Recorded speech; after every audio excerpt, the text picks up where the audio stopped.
fé move as montanhas, sei que irei vencer, vivendo com certezas, ando em tua luz,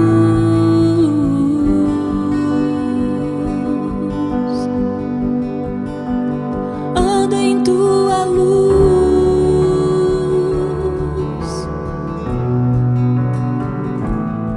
Dentre tudo que criaste, sabes quem eu sou. No início me escolheste, me deste o teu altar.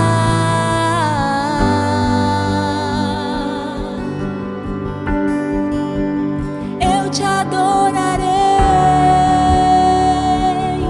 com as mãos levantadas, meu Deus. Venho aqui te adorar, sempre aleluia.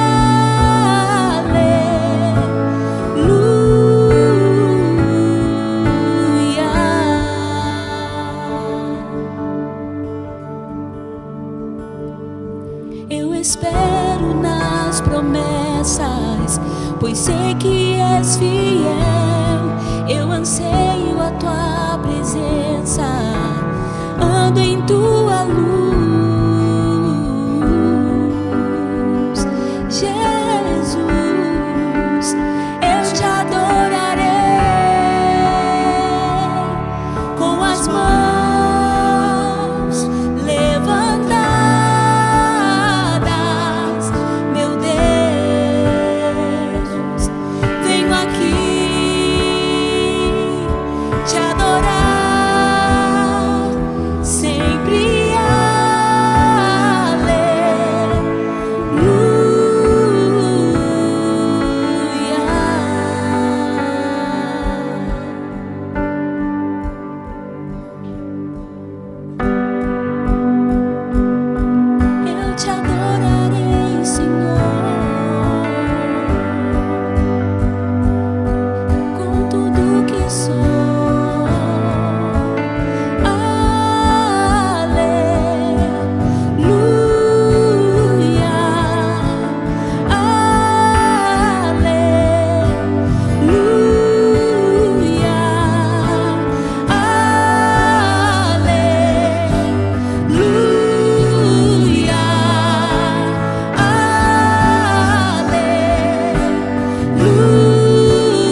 Oi, gente, que bom ver vocês. Espero que vocês estejam bem, que estejam conseguindo passar de forma saudável a esse momento insano que a gente está vivendo.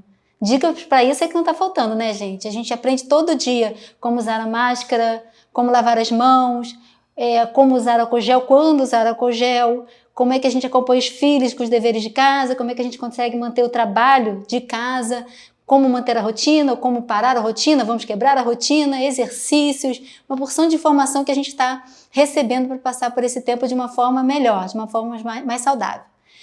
Mas eu não sei se isso acontece com vocês, acontece comigo. Esse excesso de informação, e eu sou mega viciada em informação, eu sou uma leitora compulsiva, me deixa um pouco confusa às vezes. Eu fico tentando entender o que realmente vai se adaptar à minha rotina e me fazer ter uma passagem melhor por essa pandemia e sair dessa pandemia melhor, que isso é que importa mais. E aí eu fui para minha fonte primária de leitura, que é a Bíblia. Desde que eu aprendi a ler, isso já faz assim bastante tempo, né? Mais de 40 anos atrás, com a tia Síglia, no Recreio Infantil, na Joaquim Távora. Desde que eu aprendi a ler, ensinada pela minha mãe, a Bíblia se tornou minha companhia de leitura diária. E é dali que eu tiro as minhas maiores fontes. As minhas fontes de vida, as minhas fontes de acerto e de erros também. É como você aprende o que não fazer. Na Bíblia estão as minhas maiores heroínas. E é isso que eu queria conversar com vocês hoje. Sobre as minhas heroínas bíblicas e o que elas podem nos ensinar a atravessar momentos de crise. Olha, a verdade seja dita, a Bíblia tem muito mais personagens masculinos que femininos. Mas as personagens femininas, as histórias das personagens femininas são muito grandiosas, são muito intensas, muito profundas. E aí eu tomei o hábito já, desde que eu comecei a ler a Bíblia, eu tomei o hábito de fazer o seguinte, começar em Gênesis e ir até Apocalipse. E Gênesis, volto, vou até Apocalipse. E vou fazendo assim, todas as vezes sem pressa, sem estar marcado, tem que ler em 1 ano, tem que ler em 6 meses, tem que ler em 2 anos, eu vou lendo. E se uma história me toca mais, eu paro ali, leio, releio, vou de novo. E se a história não está fazendo muito sentido naquele momento para mim, eu leio mais rapidamente e vou passando para outra. E aí eu fiz algumas anotações sobre algumas personagens que eu fui, ao longo dos tempos, assim, aprendendo a admirar. E aprendendo a aprender com elas também como é que a gente consegue se aproximar mais daquilo que Deus quer para nós. Então eu lembro de Sara, em Hebreus 11:11, falando sobre a fé dela, mas eu quero começar com Joquebede, a mãe de Moisés. Joquebede viveu um momento de crise muito intenso, porque os filhos, os meninos, estavam jurados de morte, né? O faraó, que a Bíblia chama de rei do Egito, ele tinha dado uma ordem a todas as parteiras para que elas matassem os meninos assim que eles nascessem. As parteiras eram muito tementes a Deus e ficaram com pena e não conseguiram fazer isso, e assim os meninos foram poupados. E aí Moisés é poupado, é o caçula de 3 filhos de Joquebede. E ela consegue segurar Moisés em casa durante 3 meses. Só que ele começa a crescer e a Bíblia diz que ele era muito bonitinho, ela fica com muita pena do que vai acontecer. Mas Joquebede tem, nessa crise toda que ela estava passando, uma atitude muito ousada. Ela coloca o seu filho no cestinho e coloca o filho no rio. E aí a gente sabe o que aconteceu, a gente sabe como é que Deus guardou essa fé de Joquebede, foi fiel à promessa dele. E aí a gente sabe o que se finalizou, né, essa história. Como é que o fato dela ter confiado na promessa de Deus teve êxito no final. Agora, isso é uma novidade, não é uma novidade para a gente, mas era uma novidade para ela. Ela estava dando um salto no escuro. A gente lê a Bíblia rapidamente e a história se concretiza logo, e é tranquilo para a gente. Né? Numa respirada, Moisés é colocado no rio, e na outra respirada ele já está sendo criado no palácio, e pela própria mãe. Então para a gente é fácil, mas para ela no momento foi uma coisa muito difícil, confiar nas promessas de Deus naquele momento ali. Pensei em Débora também. Débora foi uma juíza, a única juíza que a Bíblia menciona. E Débora vivia no momento em que a Bíblia diz que as pessoas faziam o que dava na cabeça, de Israel não tinha um rei, cada um agia de acordo com a sua própria vontade. E Débora era muito temente a Deus.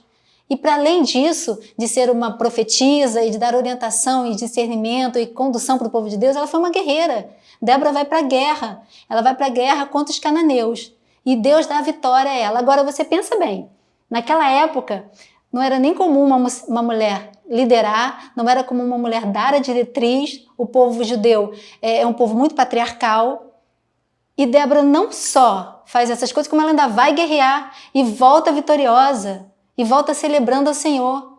Débora foi outra pessoa que confiou na promessa de Deus, o que mais uma vez pra gente hoje é mole, né? Mas naquele momento, você imagina, ela se preparando para ir para uma guerra, simplesmente acreditando naquilo que Deus tinha colocado no coração dela. Mas Débora foi e voltou vitoriosa. Tem a história de Ruth. A história de Ruth é maravilhosa. De todas as personagens bíblicas, é a minha preferida. Mas a história de Ruth, gente, é tão rica, é tão profunda, é tão grandiosa, que a gente vai ter que marcar um outro dia para conversar sobre ela. Eu vou deixar a Ruth para um outro momento. Mas se você tiver curiosidade, acho muito legal você aproveitar esse momentinho que você está tendo na pandemia para fazer, ler o livro de Ruth, é super rápido, e Deus vai falar muito com você. Ruth foi outra pessoa que confiou na promessa divina. E o que é mais interessante, uma promessa que não tinha sido feita nem para ela, porque Ruth não era judia, né? Mas ela entendeu quem era o Deus, tomou posse dessa promessa e confiou, e teve uma vitória garantida. Outra pessoa foi Esther. Esther era judia, mas Esther também viveu uma crise tremenda. Esther viveu num momento em que o povo de Israel, o povo judeu, também estava ali jurado de morte. Só que o que é interessante, quando a ameaça de morte é feita para Joquebede, é feita especificamente para os meninos recém-nascidos. Agora para Esther não, era uma promessa de genocídio. Era uma tentativa de acabar com todos os judeus. A Bíblia diz crianças, homens, meninos, senhores, mulheres, não interessa, era judeu, você estava jurado de morte.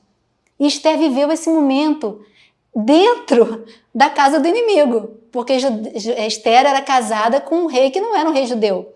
Então ela estava lá, dentro do quartel-general do inimigo, tendo que tomar uma decisão, uma posição que podia fazer com que ela fosse decapitada antes de todo mundo e que acabasse com o povo dela, ou que o povo fosse salvo. E Esther teve uma atitude muito corajosa, ela confiou nas promessas de Deus. A gente tem falado muito sobre Esther aqui em casa, porque a Fabrícia está usando Esther como devocional, está lendo o livro de Esther.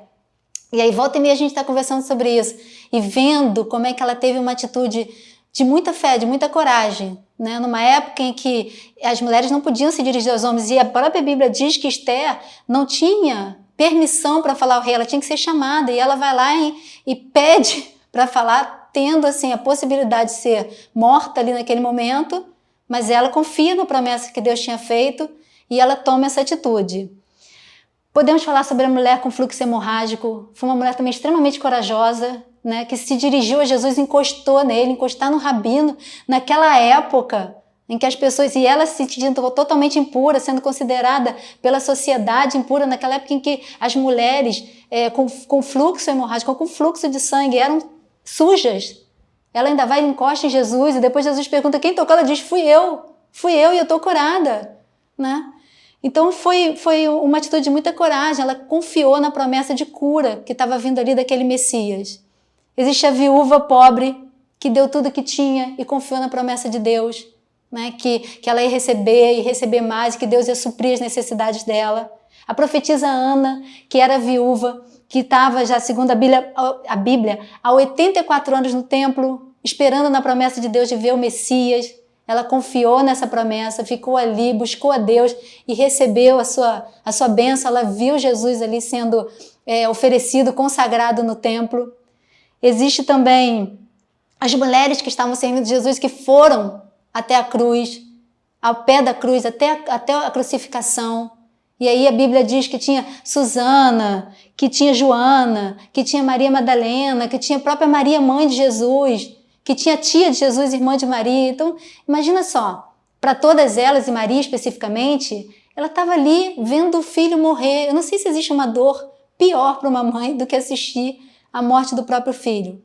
Todas elas ali confiaram na promessa de Deus. Todas elas estavam ali vivendo crises tremendas, crises impactantes, crises que podiam justificar, vamos dizer assim, um passo atrás, que podiam justificar uma falta de fé. Não é querendo comparar, porque essa é uma afirmação que Fabrício sempre faz.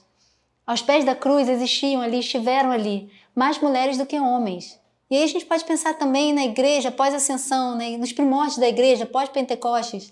Quantas mulheres foram muito importantes, Lídia, Lloyd, Eunice, Priscila, quantas mulheres confiaram nas promessas de Deus e passaram por momentos de crises extremas e saíram dessas crises vitoriosas porque sabiam quem era o Deus no qual elas criam. Eu acho que você já entendeu onde eu quero chegar, né? Para a gente passar por esse momento de crise, para a gente poder sair daqui pessoas melhores, a gente precisa confiar nas promessas de Deus. Não só confiar nas promessas de Deus, de que as coisas vão melhorar, de que a gente vai voltar a se reunir, de que a gente vai voltar a plantar e colher, mas confiar nas promessas de Deus, de que Ele vai completar em nós a boa obra que Ele começou. Como eu falei desde o início, o mais importante não é a gente sair dessa pandemia, a gente vai acabar saindo. O mais importante é a gente sair dessa pandemia mais parecidos com Jesus, mais cristãos, mais testemunhas vivas do Deus vivo que a gente serve. Tá? Fico muito feliz de poder dividir esse momento com vocês. Espero que a gente se encontre pós-pandemia, todos muito melhores, muito mais parecidos com Jesus. A gente se vê, tá bom? Assim que essa pandemia acabar. Beijinho.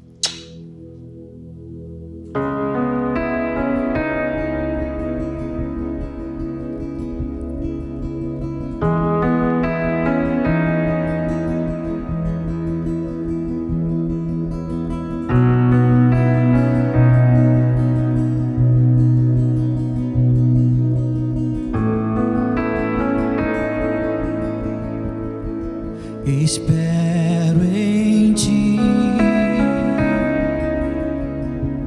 minha âncora tu és, no temporal, firme estou em ti, em teu amor. Não existe mais temor, confiarei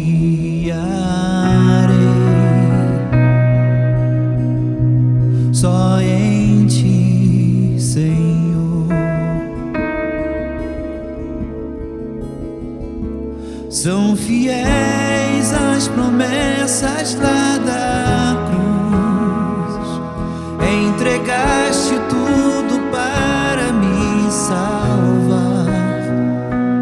A minha fé ancorada em ti está, sempre tu és fiel, Senhor.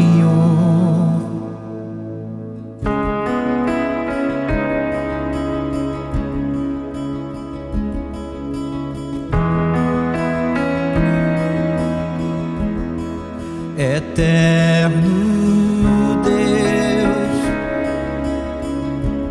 tu que és e que virás, seguro estou, não me deixarás.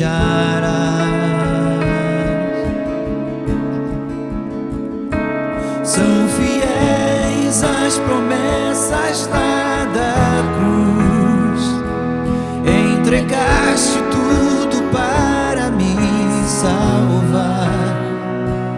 A minha fé ancorada em ti está, sempre tu és fiel, Senhor.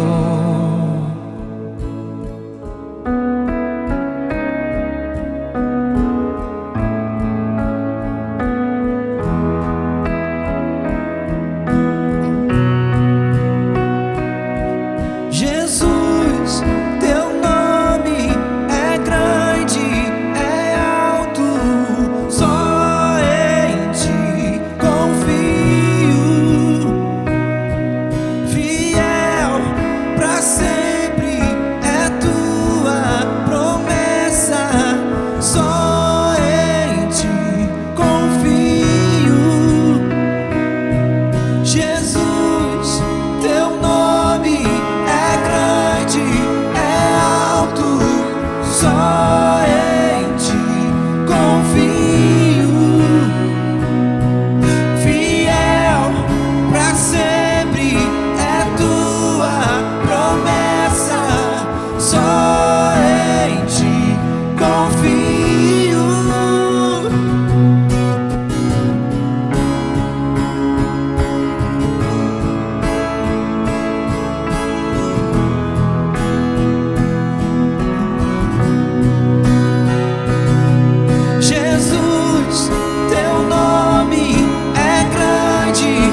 entregaste tudo para me salvar.